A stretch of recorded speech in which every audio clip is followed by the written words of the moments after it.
quali ricordi di 20 anni fa? Beh, insomma, dire quali ricordi sono talmente tanti che non è facile tirarne fuori uno. Il ricordo più bello è l'accoglienza che Chiavari ha riservato al Santo Padre.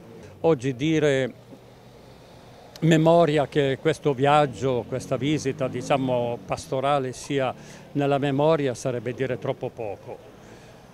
Devo dire che è del cuore, della gente, nel nostro cuore soprattutto, che abbiamo vissuto in maniera così viva, presente, attiva l'evento insperato da una parte, straordinario dall'altra, tant'è che un giornale americano si domandava che cosa mai ci fosse a Chiavari per avere una visita del Santo Padre. Come sono state le parole per invitare, soprattutto la primissima volta per invitare il Papa a Chiavari? Ma è stato lui soprattutto a dire che verrò a trovarti, perché le cose si combinarono proprio così, intanto su un sentiero.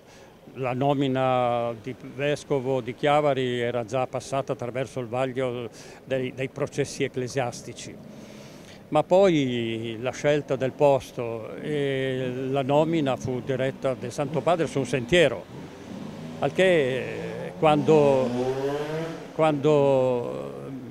mi disse vai avanti, al Papa non si dice di no, subito aggiunse e verrò a trovarti.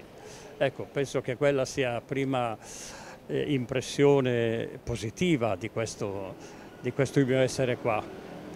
E poi certamente a Roma un giorno, anzi continuava sempre a dirmi ma quando mi inviti, tanto più che poi era già stato lui a farsi avanti.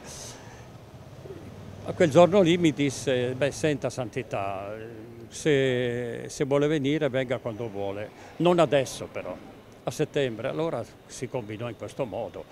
Ma certo che sono cose incredibili a raccontare, ma sono successe così.